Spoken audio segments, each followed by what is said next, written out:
ജല്ലിക്കെട്ട് അനുമതി നൽകി ഓർഡിനൻസ് ഇറങ്ങി. മധുരയിൽ നാളെ ജല്ലിക്കെട്ട് നടക്കും. മുഖ്യമന്ത്രി പനീർസെൽവം മധുരയിലേക്ക് തിരിച്ചു. തമിഴ്നാട് സർക്കാരിന് പിന്തുണയുമായി പ്രധാനമന്ത്രി. വിവരങ്ങളുമായി മനു ശങ്കർ ചേരുന്നു. മനു, വാർത്തയുടെ കൂടുതൽ വിശദാംശങ്ങൾ. ധന്യ, ജല്ലിക്കെട്ട് നിയമവിധേയമായി ഓർഡിനൻസ് പുറത്തിറങ്ങിയിരിക്കുന്നു. ഇതിന് ഗവർണർ സി വിദ്യാസാഗർ റാവു ഇപ്പോൾ ഒപ്പുവച്ചിരിക്കുകയാണ്. മന്ത്രിസഭ ഈ ഓർഡിനൻസിന് അംഗീകാരം നൽകിക്കൊണ്ട് പിന്നീട് തുടർ നടപടിക്കായി ഗവർണർ ശ്രീ വിദ്യാസാഗർ റാവുവിന് കൈമാറുകയും ഈ ഓർഡിനൻസിൽ ഗവർണർ ശ്രീ വിദ്യാസാഗർ റാവു ഒപ്പുവെക്കുകയും ചെയ്തതോടെ ജല്ലിക്കെട്ട് ഓർഡിനൻസ് നിയമവിധേയമായിരിക്കുകയാണ്. അതിനാൽ തന്നെ നിലവിൽ നാളെ തന്നെ ജല്ലിക്കെട്ട് നടത്താനുള്ള നീക്കങ്ങളും തമിഴ്നാട് സർക്കാർ ശക്തമാക്കി കഴിഞ്ഞു. മുഖ്യമന്ത്രി ഒ പനീർസെൽവം മധുരയിലേക്ക് തിരിച്ചു എന്നാണ് ലഭിക്കുന്ന വിവരങ്ങൾ. ഈ മധുരയിൽ ഈ ജല്ലിക്കെട്ട് നടത്തുന്നതിന് മൈതാനത്തും മറ്റും ഈ പരിപാടികളും മറ്റും സംഘാടകർ തുടങ്ങിക്കഴിഞ്ഞു എന്ന വിവരവും ലഭിക്കുന്നുണ്ട്. സംഘാടകരുമായി തമിഴ്നാട് സർക്കാർ മന്ത്രിമാർ നിരന്തരം സംസാരിക്കുന്നുണ്ട് എന്നൊരു വിവരവും ലഭിക്കുന്നുണ്ട്. അതിനാൽ തന്നെ ഈ ജല്ലിക്കെട്ട് ഓർഡിനൻസ് നിലവിൽ വന്ന സാഹചര്യത്തിൽ നാളെ തന്നെ ജല്ലിക്കെട്ട് നടത്തി നിലവിലൊരു പ്രശ്ന പരിഹാരം എന്ന നീക്കത്തിലേക്കാണ് ഇപ്പോൾ സർക്കാർ കടക്കുന്നത്. ഇന്നലെ തന്നെ കേന്ദ്ര നിയമ മന്ത്രാലയവും ആഭ്യന്തര മന്ത്രാലയവും പരിസ്ഥിതി മന്ത്രാലയവും ഈ ഓർഡിനൻസിന് അംഗീകാരം നൽകിയിരുന്നു. ഇതിനുശേഷമാണ് പിന്നീട് മന്ത്രിസഭാ യോഗത്തിലേക്ക് ഇത് അയക്കുകയും പിന്നീട് മന്ത്രിസഭ ഇത് പിന്നീട് ഗവർണർ സി വിദ്യാസാഗർ റാവുവിന്റെ അംഗീകാരത്തിനായി നൽകുകയും ചെയ്തത്. അതിനാൽ തന്നെ ഈ ഓർഡിനൻസ് നിയമവിധേയമായതോടുകൂടി സുപ്രീം കോടതിയിൽ എത്തുമെന്ന് മൃഗസ്നേഹി സംഘടനകളും മറ്റും ആദ്യം തന്നെ വാദിച്ചിരുന്നു. ഇപ്പോൾ സുപ്രീം കോടതിയുടെ പ്രവർത്തന സമയം കഴിഞ്ഞൊരു സാഹചര്യത്തിലാണ് ഈ വൈകിട്ട് 5 മണിക്ക് ശേഷം ഓർഡിനൻസ് പുറത്തിറങ്ങുമെന്ന് ഇന്ന് ഉച്ചയോടുകൂടി വ്യക്തമായിരുന്നത്. അതിപ്പോൾ യാഥാർത്ഥ്യമായിരിക്കുന്നു. നാളെ സുപ്രീം കോടതി അവധിയായതിനാൽ തന്നെ തിങ്കളാഴ്ചയെ മൃഗസ്നേഹ സംഘടനകൾക്കും മറ്റും കോടതിയെ സമീപിക്കണമെങ്കിലും സാധിക്കുകയുള്ളൂ. ഈ ഒരു സാഹചര്യത്തിൽ ഈ തിങ്കളാഴ്ച മൃഗസ്നേഹ സംഘടനകൾ സുപ്രീം കോടതിയെ സമീപിക്കുന്നതിന് മുൻപായി തന്നെ ഞായറാഴ്ച നാളെ അവധിയായതിനാൽ നാളെ തന്നെ ജല്ലിക്കെട്ട് നടത്തി നിലവിൽ സംസ്ഥാനത്തിനകത്തുള്ള പ്രശ്നങ്ങൾ ഒരു പരിധിവരെ അവസാനിപ്പിക്കുക എന്ന നീക്കത്തിലേക്കാണ് ഇപ്പോൾ സർക്കാർ കടന്നിരിക്കുന്നത്. അതിനാൽ തന്നെ ജനകീയ പ്രക്ഷോഭം ഇപ്പോൾ വിജയിച്ചിരിക്കുന്നു. സുപ്രീം കോടതി നിലവിൽ ജല്ലിക്കെട്ടിന് സ്റ്റേ അനുവദിച്ചിരിക്കുന്ന ഒരു സാഹചര്യമാണ്. ഈ ഒരു സാഹചര്യത്തിൽ കൂടിയാണ് ഇപ്പോൾ ഓർഡിനൻസ് നിയമവിധേയമായിരിക്കുന്നത് എന്നതാണ് ശ്രദ്ധേയം. ഇനി വരും നാളുകളിൽ ഈ ജുഡീഷ്യറിയും എക്സിക്യൂട്ടീവും തമ്മിലുള്ള ഈ നിയമനിർമ്മാണ സാഹചര്യങ്ങളിലുള്ള തർക്കങ്ങളിലേക്കും വിവാദങ്ങളിലേക്കും ഈ ജല്ലിക്കെട്ട് ഓർഡിനൻസ് വലിയ ചർച്ചകൾക്ക് വഴിവെക്കുമെന്നാണ് മനസ്സിലാക്കേണ്ടത്. ധന്യ. മനുശങ്കറാണ് വിശദാംശങ്ങൾ നൽകിയത്. സംസ്ഥാനത്ത് അക്രമം അഴിച്ചുവിടാൻ RSS BJP നേതൃത്വങ്ങൾ ആസൂത്രിത ശ്രമം നടത്തുകയാണെന്ന് CPIM സംസ്ഥാന സെക്രട്ടറി കോടിയേരി ബാലകൃഷ്ണൻ. കണ്ണൂരിൽ കലോത്സവം നടക്കുന്ന പ്രദേശത്ത് പോലും സംഘർഷമുണ്ടാക്കി സമാധാനാന്തരീക്ഷം തകർക്കുകയാണ് RSS എന്നും കോടിയേരി തിരുവനന്തപുരത്ത് പറഞ്ഞു. സ്വാശ്രയ കോളേജുകളിൽ നടക്കുന്ന പീഡനങ്ങൾക്കെതിരെ സർക്കാർ ശക്തമായ നടപടി സ്വീകരിക്കണമെന്നും അദ്ദേഹം കൂട്ടിച്ചേർത്തു. CPM എടുത്തിരിക്കുന്ന പരസ്യമായ നിലപാട് സതുദ്ദേശപരമായ നിലപാടാണ്. അത് മനസ്സിലാക്കി പ്രവർത്തിച്ച് സമാധാനം സ്ഥാപിക്കാൻ ശ്രമിക്കുന്നതിന് പകരം കേരളത്തെ ഒരു കലാപ സംസ്ഥാനമാക്കി മാറ്റാനുള്ള നീക്കം RSS ഉപേക്ഷിക്കണം. ബോധപൂർവം കേരളത്തിൽ കുഴപ്പമുണ്ടാക്കണമെന്നുള്ള നീക്കം RSSനുണ്ട് എന്നതിൻ്റെ തെളിവാണ്. അത്തരം നീക്കങ്ങൾ സൗദ്ദേശപരമല്ല, സമാധാനത്തിന് സഹായകരമല്ല. അക്രമം നടത്തുന്ന RSSകാരുടെ ഇത്തരം പ്രവർത്തനങ്ങൾ സമാധാന ശ്രമങ്ങളെ തകർക്കാനാണ് അവർ ഉദ്ദേശിക്കുന്നത്. CPMനെ സംബന്ധിച്ചിടത്തോളം സമാധാനത്തിന് വേണ്ടി തന്നെയാണ് പാർട്ടി മുൻകൈയെടുത്ത് പ്രവർത്തിക്കാൻ ഉദ്ദേശിക്കുന്നത്. അണ്ടല്ലൂർ സന്തോഷ് വധക്കേസിൽ 6 പേരെ അറസ്റ്റ് ചെയ്തു. റോഹിൻ, മിഥുൻ, പ്രജുൽ, സനിൽ, റിജേഷ്, അജേഷ് എന്നിവരാണ് അറസ്റ്റിലായത്.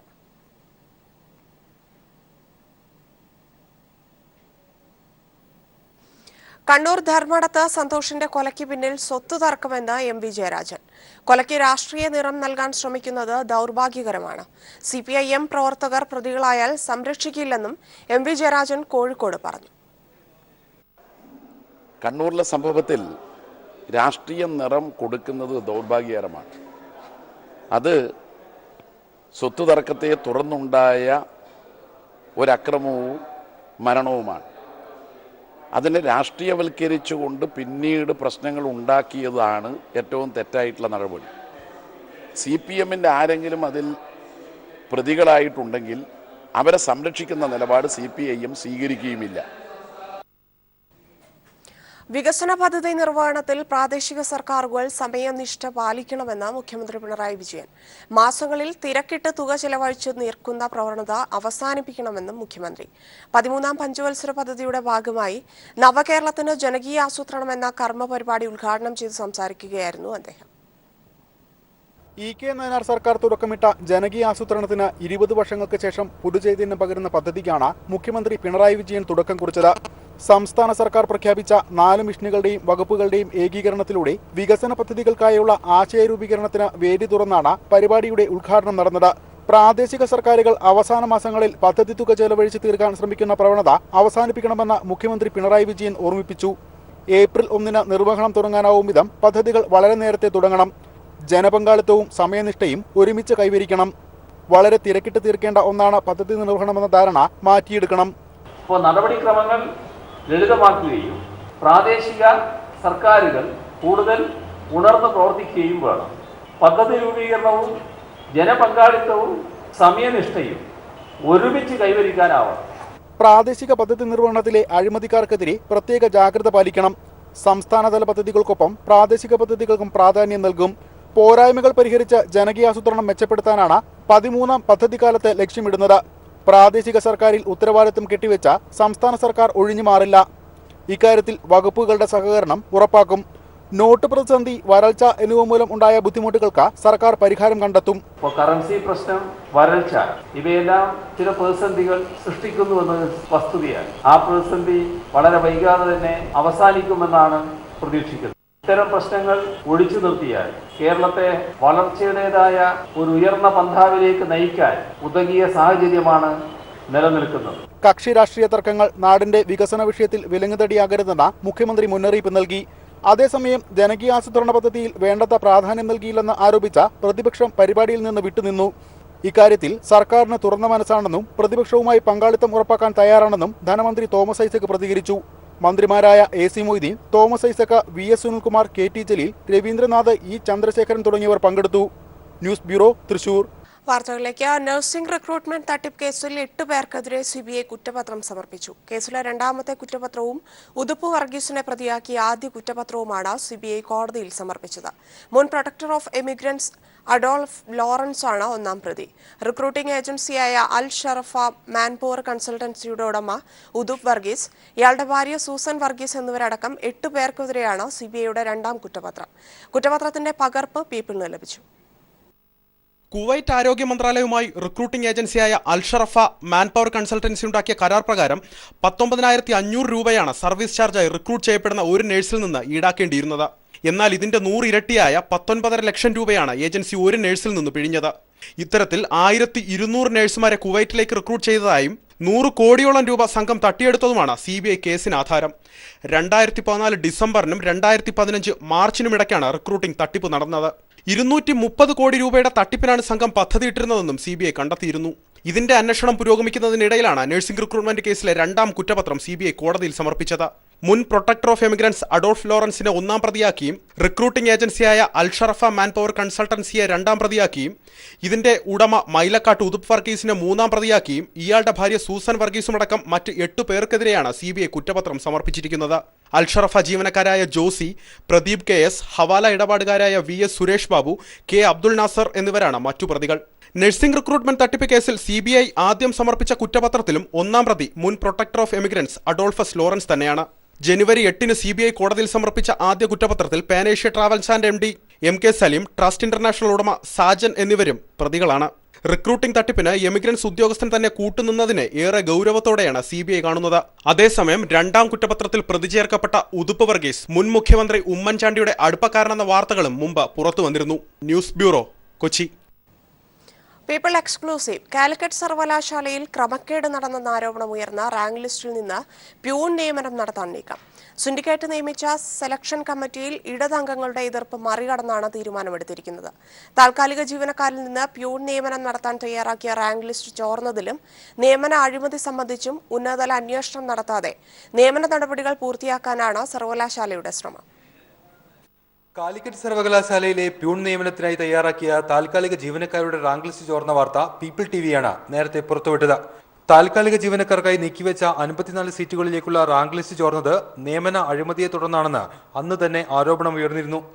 തുടർന്ന് ജോയിന്റ് രജിസ്ട്രാറും പ്രൊവൈസ് ചാൻസലറും നടത്തിയ അന്വേഷണത്തിൽ ക്രമക്കേട് നടന്നുവെന്നും ലിസ്റ്റ് ചോർന്നത് രജിസ്ട്രാറുടെ ഓഫീസിൽ നിന്നാണെന്നും കണ്ടെത്തി. ഇതേ തുടർന്ന് പോലീസ് അന്വേഷണം നടത്തണമെന്നാവശ്യപ്പെട്ട് ജില്ലാ പോലീസ് സൂപ്രണ്ടിന് VC കത്തയക്കുകയും ചെയ്തിരുന്നു. എന്നാൽ തുടർ നടപടികളുണ്ടായില്ല. അതുകൊണ്ട് തീർച്ചയായിട്ടും ഇതിൻ്റെ പിന്നിലുള്ള ആളുകളെ സംരക്ഷിക്കുക എന്നുള്ള ഉദ്ദേശത്തോടു കൂടി തന്നെയാണ് ഇതിപ്പോൾ തിരുക്കപ്പെട്ട് നടത്താനുള്ള തീരുമാനം. അല്ലാതെ സാധാരണ ഇത് അർഹതപ്പെട്ട ഒരുപാട് ആളുകൾ പുറത്തു നിൽക്കെ കേവലം സാമ്പത്തികമായ അഴിമതി വരെ നടന്നിട്ടുണ്ടെന്നാണ് മനസ്സിലാക്കാൻ കഴിഞ്ഞിട്ടുള്ളത്. ഇത്തരം അഴിമതിക്ക് കൂട്ടുനിന്ന ആളുകളെ മാത്രം സംരക്ഷിക്കുന്ന ഒരു നിലയിലേക്ക് ഇത് പോകുന്നത് തീർച്ചയായിട്ടും സർവകലാശാലയുടെ നിലനിൽപ്പിനെ തന്നെ ബാധിക്കും. ക്രമക്കേടിന് കൂട്ടുനിന്നുവെന്ന് ആരോപണമുയർന്ന ഉദ്യോഗസ്ഥരെ തന്നെയാണ് വീണ്ടും റാങ്ക് ലിസ്റ്റ് തയ്യാറാക്കാൻ നിയോഗിച്ചിരിക്കുന്നത്. നിയമന മാനദണ്ഡങ്ങളിൽ മാറ്റം വരുത്തിയുള്ള റാങ്ക് ലിസ്റ്റിൽ നിന്ന് നിയമനം നടത്തിയാൽ വർഷങ്ങളോളം സർവകലാശാലയിൽ ജോലി ചെയ്തു വരുന്ന അർഹരായ പലരും പുറത്തുപോകുന്ന സാഹചര്യം വരും. അഴിമതിക്ക് വേണ്ടി യോഗ്യതയിലും വയസ്സിലും വരെ മാനദണ്ഡങ്ങൾ ലംഘിച്ച് മാറ്റം വരുത്തിയാണ് ലിസ്റ്റ് തയ്യാറാക്കിയിരുന്നത്. പഴയ ലിസ്റ്റിൽ നിന്ന് നിയമനം നടത്താൻ വൈസ് ചാൻസലർ ചെയർമാനായ 5 അംഗ സെലക്ഷൻ കമ്മിറ്റി തീരുമാനമെടുത്തപ്പോൾ 2 ഇടത് അംഗങ്ങൾ വിയോജിപ്പ് രേഖപ്പെടുത്തിയെങ്കിലും ഇതൊന്നും പരിഗണിക്കാതെയാണ് സർവകലാശാല നിയമന നടപടികളുമായി മുന്നോട്ടു പോകുന്നത്. അനൂപ് KR, കോഴിക്കോട്. ജല്ലിക്കെട്ടിന് അനുമതി നൽകി ഓർഡിനൻസ് ഇറങ്ങി. ഓർഡിനൻസിൽ ഗവർണർ ഒപ്പുവച്ചു. മധുരയിൽ നാളെ ജല്ലിക്കെട്ട് നടക്കും. മുഖ്യമന്ത്രി പനീർസെൽവം മധുരയിലേക്ക് തിരിച്ചു. ഓർഡിനൻസ് ഇറങ്ങിയതിൽ സന്തോഷമെന്ന് സമരസമിതി. സർക്കാരിന് പിന്തുണയുമായി പ്രധാനമന്ത്രിയും രംഗത്ത്. മനു ശങ്കർ ചേരുന്നു. മനു, ഒരു രാഷ്ട്രീയ പാർട്ടികളുടെ പിന്തുണ പോലും ഇല്ലാതെ ചെന്നൈയിലെ ജനങ്ങൾ തമിഴ്നാട്ടിൽ ജല്ലിക്കെട്ടിന് വേണ്ടി ഉയർന്നു വന്ന ജനകീയ മുന്നേറ്റത്തിന്റെ വിജയം തന്നെയാണിത്. കൂടാതെ പനീർസെൽവം ഒരുക്കങ്ങൾക്കെല്ലാമായി മധുരയിലേക്ക് തിരിക്കുകയും ചെയ്തിരിക്കുന്നു. നാളെ എപ്പോഴായിരിക്കും ജല്ലിക്കെട്ട് നടക്കുന്നത്? കൂടുതൽ വിശദാംശങ്ങൾ. നാളെ 10 മണിക്ക് തന്നെ ജല്ലിക്കെട്ട് നടക്കുമെന്നാണ് ലഭിക്കുന്ന വിവരങ്ങൾ. മുഖ്യമന്ത്രി പനീർസെൽവം ഇപ്പോൾ മധുരയിലേക്ക് തിരിച്ചിരിക്കുന്നു എന്നാണ് അറിയുന്നത്. മറ്റു മന്ത്രിമാരും മധുരയിലേക്കും ഇതോടൊപ്പം കോയമ്പത്തൂരിലേക്കും തിരിച്ചേക്കും എന്ന വിവരവും ലഭിക്കുന്നുണ്ട്. ഈ ജല്ലിക്കെട്ടിന് നിയമമായി മാറിയതിനാൽ തന്നെ ഈ കോടതിയിലേക്കും മറ്റും മൃഗസ്നേഹ സംഘടനകൾ തിങ്കളാഴ്ച ഇനി സമീപിക്കാനുള്ള ഒരു സാധ്യതയുണ്ട്. ഇതിനു മുൻപായി തന്നെ പ്രശ്നങ്ങൾ അവസാനിപ്പിക്കുക, ക്രമസമാധാന നില സാധാരണ നിലയിലേക്ക് കൊണ്ടുവരാൻ, അതിനാൽ തന്നെ ഞായറാഴ്ച തന്നെ നാളെ തന്നെ എത്രയും വേഗം ജല്ലിക്കെട്ട് നടത്തുക എന്നൊരു നിർദ്ദേശമാണ് കേന്ദ്ര സർക്കാരും ഈ നിയമവൃത്തങ്ങളും ഈ തമിഴ്നാട് സർക്കാർ മുമ്പാകെ ആവശ്യപ്പെട്ടിരുന്നത്. ഈ ഒരു സാഹചര്യത്തിലാണ് നാളെ തന്നെ ജല്ലിക്കെട്ട് നടത്തുന്നതിനുള്ള നടപടിക്രമങ്ങൾ ഇപ്പോൾ പൂർത്തിയാക്കി വരുന്നത്. സംഘാടകർ ഇതിനുള്ള പൂർത്തീകരണം നടത്തുന്നു എന്നാണ് ലഭിക്കുന്ന വിവരങ്ങൾ. ഈ മന്ത്രിമാർ നിരന്തരം ഈ സംഘാടകരും മറ്റുമായി ബന്ധപ്പെടുന്നു എന്ന വിവരവും ലഭിക്കുന്നുണ്ട്. ഈ കേന്ദ്ര സർക്കാർ ഈ ഓർഡിനൻസിന് ഇന്നലെ തന്നെ കേന്ദ്ര നിയമ മന്ത്രാലയവും ആഭ്യന്തര മന്ത്രാലയവും മറ്റും അംഗീകാരം നൽകിയെങ്കിലും ഈ ഓർഡിനൻസായി പുറപ്പെടുവിക്കുന്നതിനുള്ള സമയക്രമം നീട്ടുകയാണ് സർക്കാർ ചെയ്തത്. സുപ്രീം കോടതി പ്രവർത്തിക്കുന്ന സമയത്തിനുള്ളിൽ ഈ ഓർഡിനൻസ് പുറത്തു വന്നാൽ സ്വാഭാവികമായും മൃഗസ്നേഹ സംഘടനകൾ കോടതിയെ ആ നിമിഷം തന്നെ സമീപിക്കും എന്നാണ് വ്യക്തമാക്കിയിരുന്നത്. ഈ ഒരു സാഹചര്യത്തിലാണ് 5 മണിക്ക് സുപ്രീം കോടതിയുടെ പ്രവർത്തന സമയം ഏകദേശം അവസാനിച്ചിരിക്കുന്നു. ഈ ഒരു സാഹചര്യത്തിലാണ് 5 മണിക്ക് ശേഷം തന്നെ ഈ ഓർഡിനൻസ് ഇപ്പോൾ അംഗീകാരം നൽകി ഗവർണർ C വിദ്യാസാഗർ റാവു ഒപ്പുവെക്കുകയും ചെയ്തത്. ഒരു നിയമപരമായ തടസ്സം ഇനിയും നിലനിന്നാൽ സുപ്രീം കോടതി നിലവിൽ സ്റ്റേ ചെയ്തിട്ടുള്ള ഒരു വിഷയമായതിനാൽ തന്നെ ഇത് കണ്ടിച്ചുകൊണ്ട് ഓർഡിനൻസ് പ്രകാരം ജല്ലിക്കെട്ടിന് അനുമതി നൽകി നിയമവിധേയമാക്കുമ്പോൾ അത് വീണ്ടും സുപ്രീം കോടതിയിൽ ചോദ്യം ചെയ്താൽ സ്വാഭാവികമായും ഈ ഓർഡിനൻസ് റദ്ദാക്കാനുള്ള ഒരു നീക്കത്തിലേക്കാകും സുപ്രീം കോടതി കടക്കുക എന്നാണ് നിയമവിദഗ്ധർ വിലയിരുത്തുകയും ചെയ്യുന്നത്. ഈ ഒരു സാഹചര്യത്തിലാണ് ഇന്ന് സുപ്രീം കോടതിയുടെ പ്രവർത്തന സമയത്തിന് ശേഷം ഇപ്പോൾ ഓർഡിനൻസ് കൊണ്ടുവന്നിരിക്കുന്നത്. അതിനാൽ നാളെ ഞായറാഴ്ച ആയതിനാൽ തന്നെ നിയമ തടസ്സങ്ങൾ മറ്റും ഇല്ലാത്തതിനാൽ ഈ ജല്ലിക്കെട്ട് നടത്താനുള്ള ഒരു സാഹചര്യവും തെളിയും. ഇപ്പോഴും ഈ മറീന ബീച്ചിലും മറ്റും തടിച്ചുകൂടിയിട്ടുള്ള ആളുകൾ പറയുന്നത് ജല്ലിക്കെട്ട് പൂർണ്ണമായി നടക്കാതെ തങ്ങൾ പിരിഞ്ഞു പോകില്ല എന്നും മറ്റും ഇപ്പോഴും പറയുന്നുണ്ട്.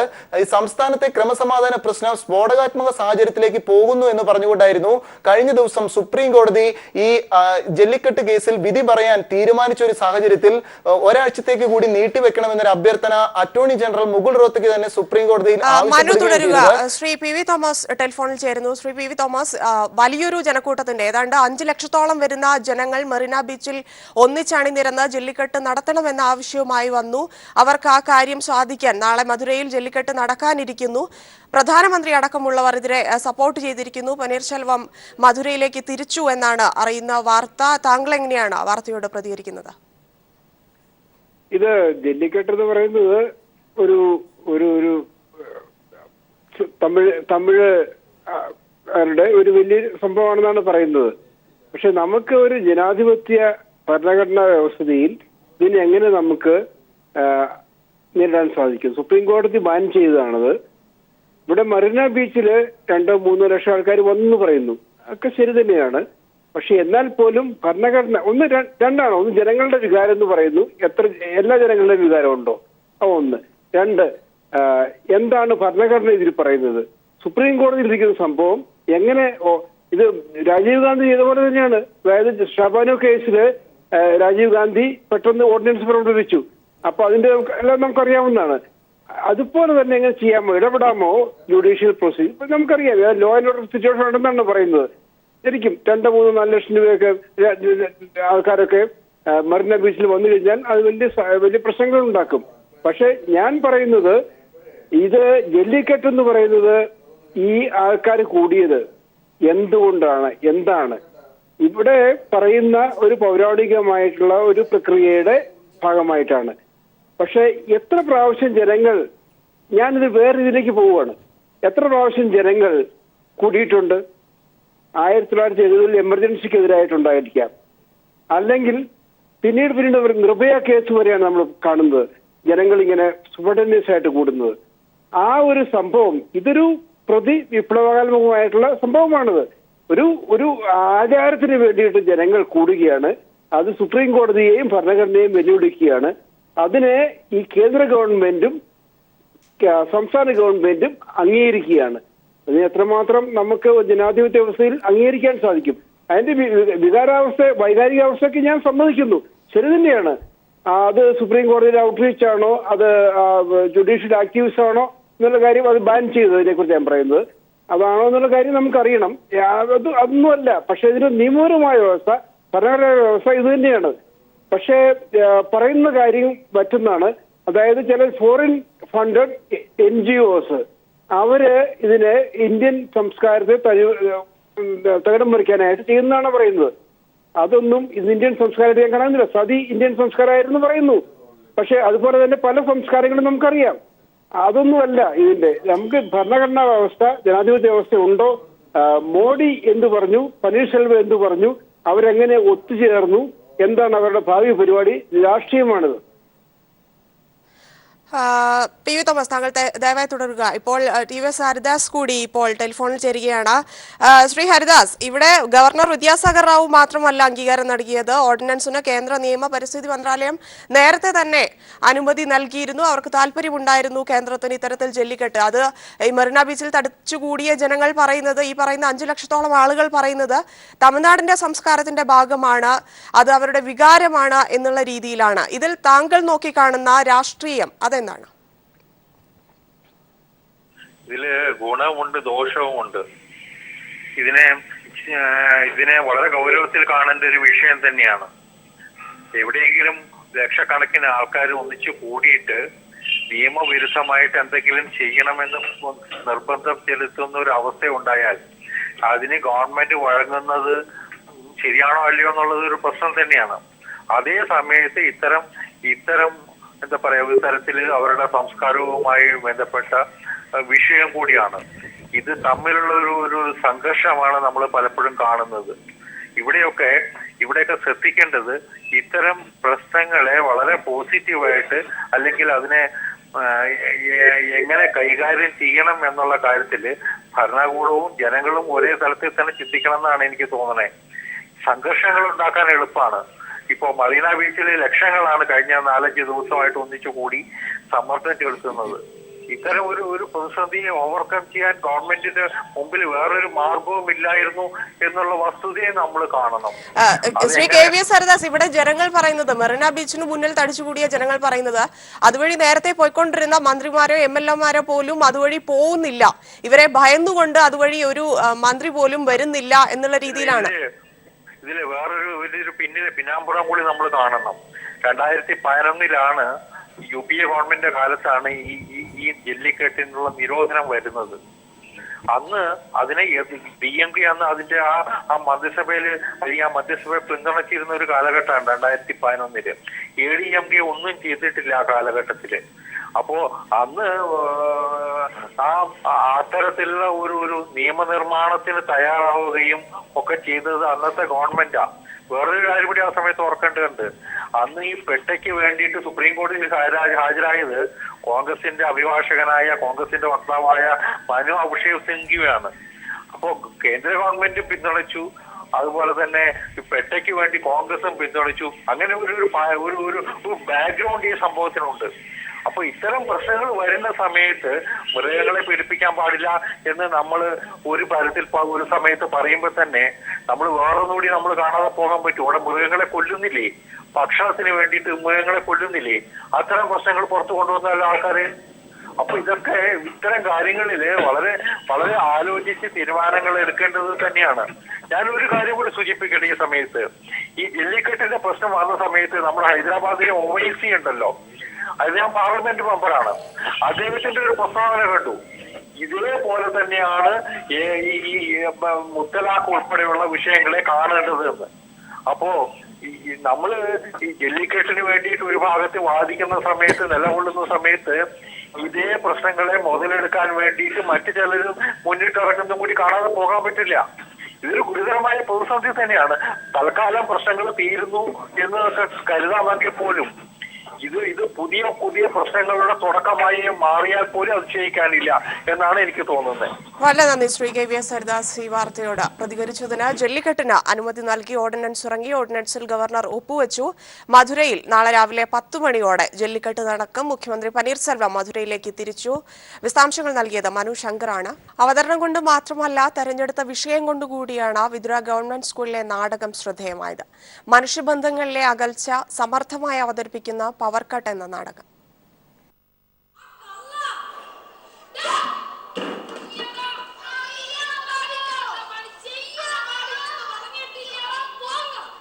മനുഷ്യബന്ധങ്ങൾ ശോഷിച്ചു പോകുന്നതിന് സമർത്ഥമായി വരച്ചു കാട്ടുന്നതായിരുന്നു വിതുര ഗവൺമെന്റ് ഹയർ സെക്കൻഡറി സ്കൂളിലെ ഈ നാടകം. വൈദ്യുതി നിലയ്ക്കുന്ന സമയത്ത് മാത്രം പരസ്പരം മിണ്ടുന്നവരാണ് ഈ കുടുംബം.